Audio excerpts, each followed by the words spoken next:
So we are done. So there's a few little imperfections on it, but as I've said before, I'm quite happy with it having a few little dings and knocks and things like that in it. But this is mostly sanded smooth now. Obviously I've finished off with I think a 400 grit sandpaper. So now that's done, I'm going to let it dry. I've just given it a quick clean. Once it's dried, what I'm going to do is I'm now going to hit it with that, which is a filler primer. Now, if you've got it all sanded nice and smooth anyway, it doesn't actually matter. But if you're ever sort of unsure, or there's maybe some little sanding marks and things like that that are still just left in it here and there, use a filler primer. Especially if you're painting these masks in any sort of metal colour.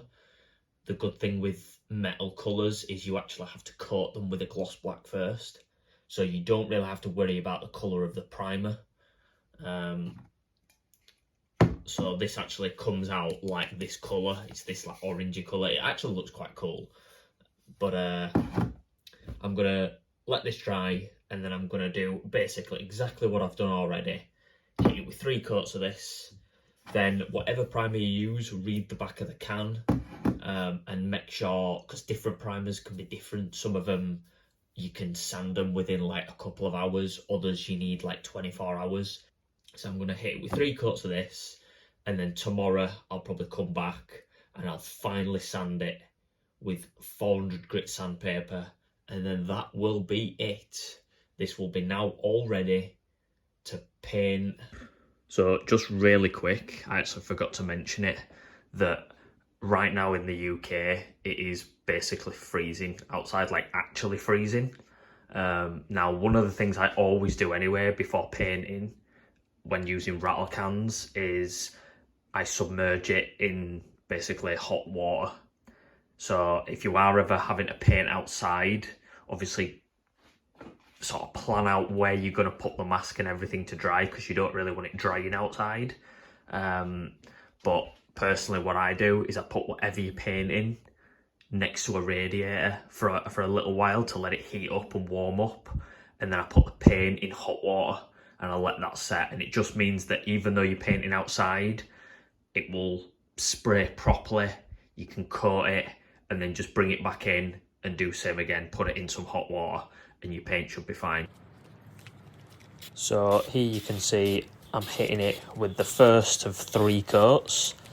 So this is going to be a fairly light coat, and then I'm going to leave it about 15 minutes between coats before hitting it with another 2 slightly more heavy coats. And then, like I say, if you're in a cold area, maybe try and bring it somewhere inside that's got a bit of ventilation. But if it's fairly warm outside, then I tend to just leave it there. You can't go too wrong with primer. It's going to be sanded back for a final time anyway, and that should get it all primed and ready for painting. So once you've hit the mask with 3 coats of primer and left it overnight to dry, you're going to get 400 grit sandpaper and a jug of warm water, and you're just going to wet sand the entire face of the mask. All that primer is just going to be knocked down, and once it's done, it should feel lovely and smooth, and this is going to be your surface for painting the mask. If there's any imperfections left at this point, you will be able to see them in the paint. So if you're planning on having, when you start to paint it metal, if you think that any paint will hide any imperfections, they won't. So this is your last chance to sand out any imperfections in the mask and get it ready for painting.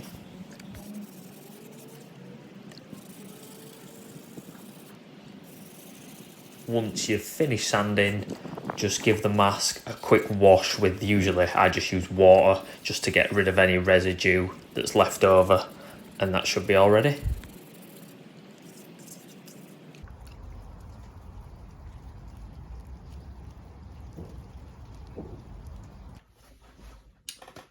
And here we have it. So, this is what it should look like once you've primed it. Yours might be grey. One thing I didn't actually film, I let all the front dry, and then the next day I just put another 2 coats of primer on the back.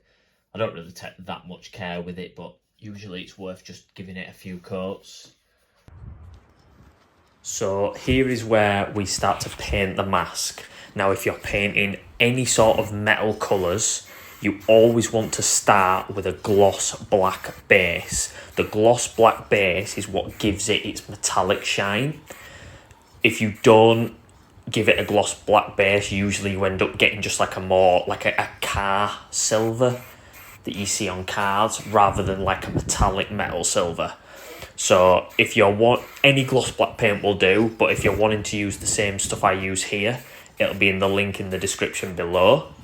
However, this stuff is pretty nice, this Motip spray paint, because it dries in about 2 hours. So how I'm going to do this is I usually tend to hit it with a first coat where I just hit the entire mask, and then 2 coats after that where I hit it a little bit thicker. On the second and third coat is where you want to make sure you hit it reasonably thick so you get that nice glossy shine. Now, if you happen to put too much paint on and you get a run in the paint, the good thing with this paint is you can leave it 2 hours, sand it back with a 240 or a 400 grit sandpaper, and then go again. You're better off doing that than leaving the runs in the paint, because you will be able to see it when you put the silver on. But after 3 coats of this, leave it to dry, and then this should be ready to start making it look a little more like a Dragon Priest mask. And there you have it. That's the gloss black finish done. Now, I don't actually think it's come out quite as nice as it sometimes does. And you can actually see, I think because I've been painting outside when it was really cold, you can see here on some of the bits, it's left this like weird effect where it's not dried gloss black. I'm going to be brutally honest, I kind of like it. So I'm just going to roll with it and see how it comes out. So I've just give this a quick clean, and I'm just waiting for it to dry fully. I'm just giving it a few minutes in warmth just to make sure that there's no like little bits of water hidden. And then we'll be using this stuff, which is random paint I got on Amazon. It's meant to be like a kind of like a chrome, but as I said before, like chromes are never usually that good out of a spray can, and I kind of want it to be a not really a chrome, so I'm kind of hoping it's a bad paint, but we're going to put that on, see how that finishes, and fingers crossed that'll be pretty good. So I'll get this painted, and then we'll come back and see what it's come out like.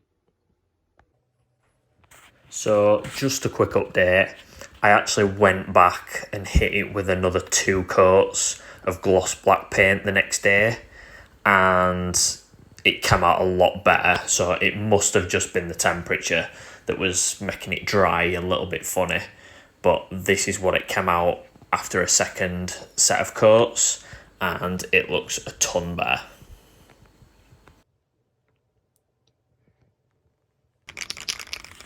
So now we're going to try out this Amazon 151 multi-purpose chrome spray paint.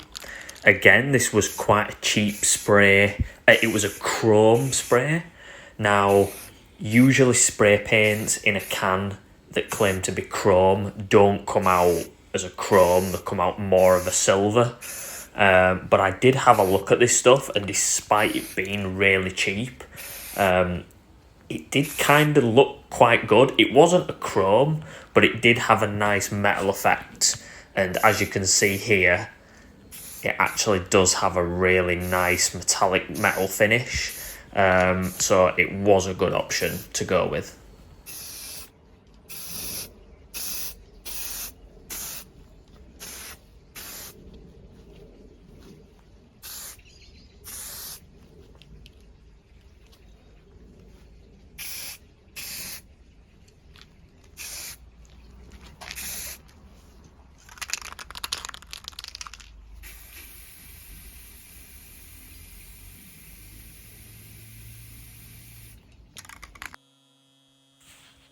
Okay, so at this point, you could probably call this mask done.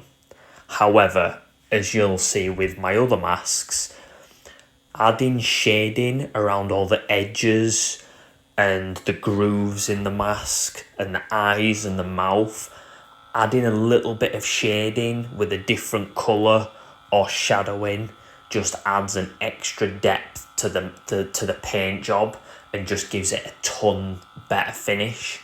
So that's what I'm doing here. Now again, if you don't have an airbrush, don't feel you need to do this, but if you do, it's well worth it. So all I'm doing with this Morokai mask is I'm just getting a normal, I think it's just like a matte black normal airbrush paint, and I'm just going to coat the entire edges of the mask and around the eyes with a thin layer that shades it all in, and you'll see once this is done, it just adds a really nice finish.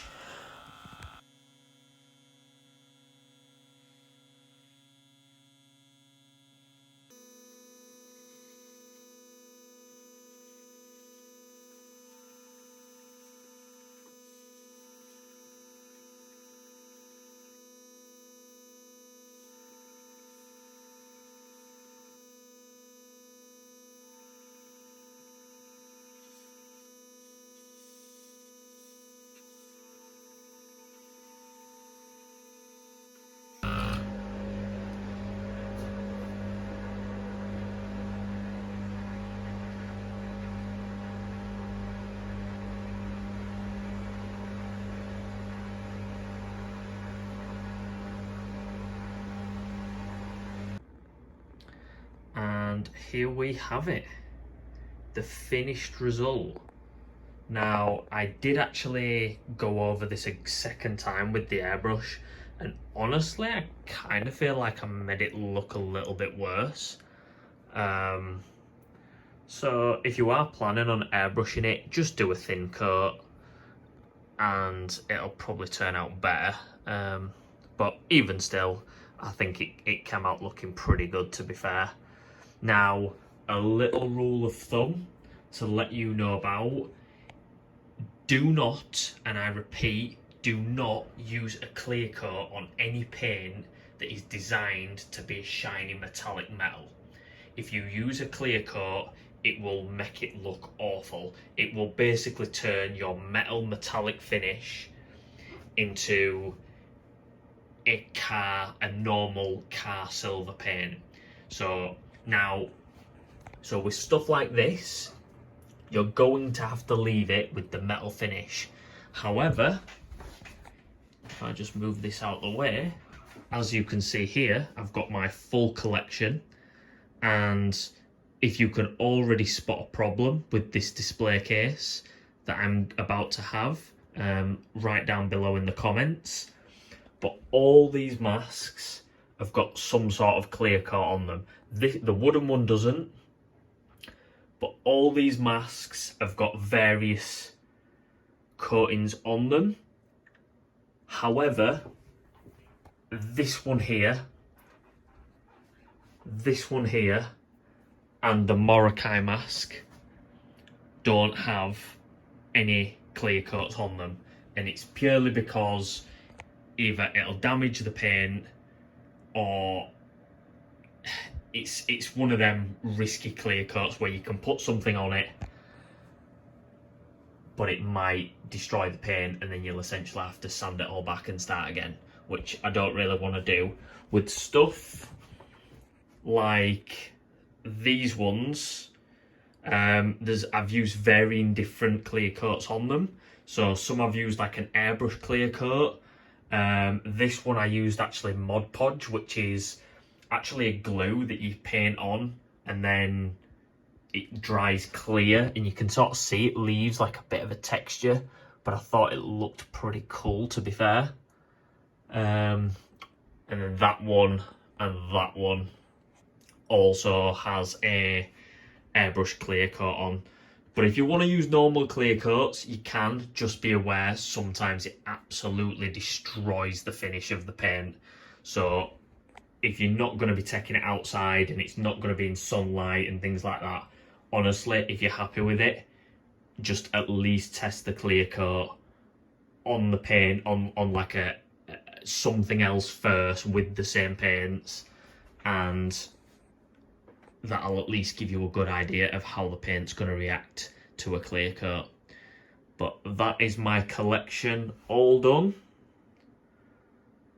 and I hope you guys enjoyed the video. I hope you go and make your own Dragon Priest mask now. Again, my shop that sells a raw footage of these, a raw print of these, is in the description below. A bunch of the items and things that I use for these is in the description below. And thanks for watching.